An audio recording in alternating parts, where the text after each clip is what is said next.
Hello, this is Ken from the Computer Clan, here today to show off and demo Windows 10 Technical Preview. Now, right now, Microsoft has plans to show more consumer features with the system, but as of right now, there's only so much we can look at, as it is very early pre-release software. Right off the bat, I'm just going to make a few disclaimers. One, Cortana will most likely be in Windows 10, but I do not see it anywhere in this build, so I will not be able to demo it. Two, there is a mode with Windows 10 where it can automatically detect if you're using a touch interface or a keyboard interface, and it will be able to switch your apps, all of your currently open apps, between the two modes seamlessly. It's called Continuum, but as of right now, that is not available in this build either. So I just wanted to get those two out in the open right there. Let's start with literally the start menu. Everyone wants to know, did the start screen go away? Yes, it did. You can still turn it on if you want, but by default, for a keyboard and mouse setup, the start menu now looks more familiar. Microsoft will still give you the option to have your live tiles here, which I like in some cases to get quick glance information there, but having the traditional program list is also very handy for many users. Jump lists are also still in here, so you can hover over an icon and get to your jump lists. Speaking of icons, as you will notice, some icons do look new, but some still look like the old generation icons. Those will all be changed in the final version, most likely, but not all of them are changed right now. And there is an All Apps button to get to my programs here in this list, even folders.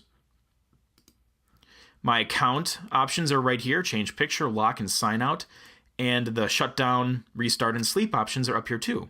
And the search is right here, so I can search anything, like account for account settings, and I get those options up there. But I can also get some information from the web.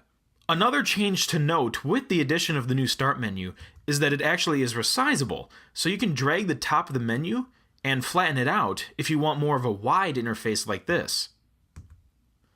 Or you can stretch it up to make it nice and tall. The next thing I want to show is how modern UI apps run in a window.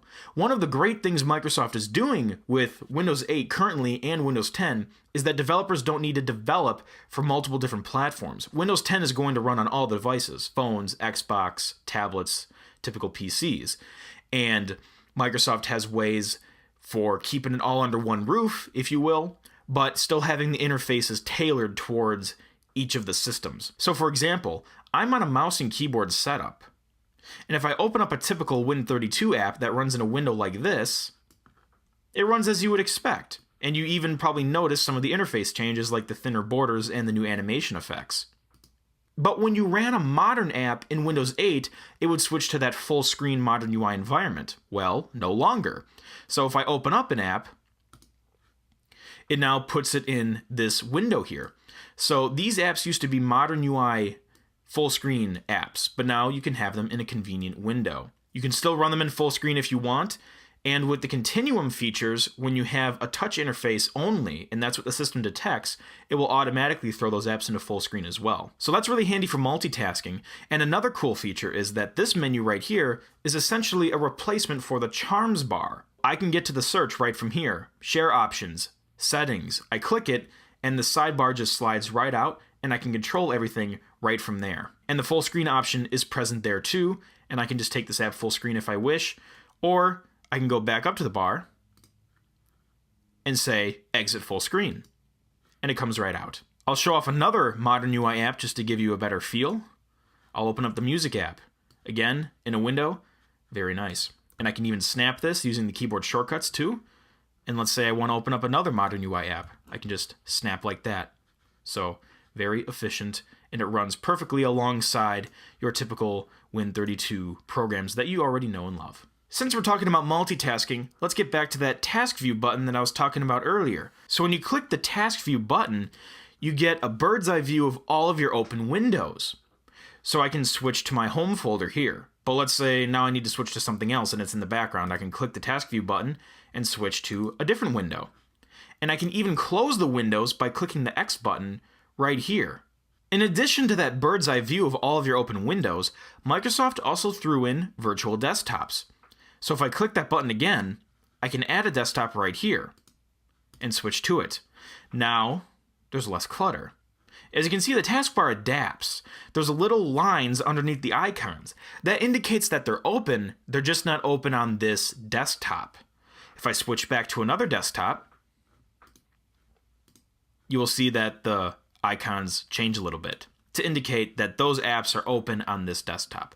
But that's nice for multitasking. I can have all of these apps running here and then have separate apps running just on this desktop. So if I wanted to open up WordPad, I could then do that and work on a document just on this single screen. Okay, so now I can switch back to Internet Explorer, for example, and have all of my other apps here too, and I can interact with them and then switch back to this. And if I minimize this, you will notice it's a nice clean desktop because it's its own virtual workspace.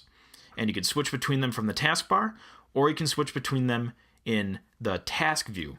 The task view is also accessible via Alt-Tab for window switching. Microsoft took this interface a little bit further though. So, for example, I'll open up WordPad. Say I'm working on this awesome README file. Oh yeah, hardcore. So I have that. And Snap is still built in. Snap is a feature that I'm sure a lot of people use for multitasking. But the way it extends is now that you can have that Snap interface integrated with the task view for easier snapping. So let's open up some more apps here. So let's say I'm using all of these at once. And before, I could snap them all individually. But now what Windows 10 will do is it works with that task view.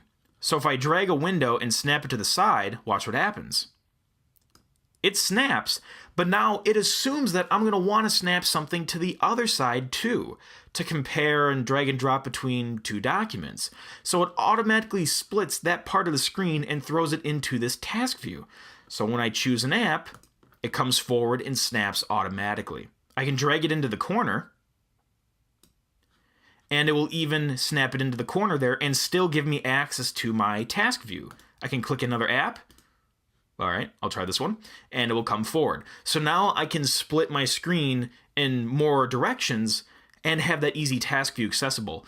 And it may look a little cluttered here because I'm broadcasting this recording through a smaller screen, but imagine on a 4K display or something, this could be very handy. Some other little touches apply to the command prompt. This will be nice for the power users that prefer to use that. So I'm going to open up a command prompt session and show you a couple changes. For starters, the window is a little more flexible. I don't recall previous versions being flexible like this. You couldn't stretch the window across the whole screen. So that's a nice little touch. But keyboard shortcuts also apply in the command prompt more than before. So if I had a notepad file open and someone maybe had some kind of path in here or something like that they wanted me to do a dir listing for, instead of me having to type in the path, let's say it was much longer than that, and I didn't want to type it all in, I could just paste it. So I could do like CD, for example, paste in a path, and then do a dir listing. And then I can actually just shift and go up, copy, and paste. So clipboard compatibility is now present in the command prompt, along with some other convenient shortcuts. So that's a quick look at Windows 10. There's a lot more to come. Microsoft plans to show more consumer features, most likely including the Cortana digital assistant in early 2015, and we'll definitely get a demo out when we can, so check back in around that time. If you have any questions about the system, or if you just want to share your opinion, we are more than open to hearing what you have to say, so feel free to share in the comments section below. So thank you for tuning into this demo, and I will see you next time. Productions like these are made possible by community funding for other projects from the Computer Clan, such as the Revision project. Revision is our most complex project to date. If you're interested in indie films and/or sci-fi, check out Revision today on revisionshort.com.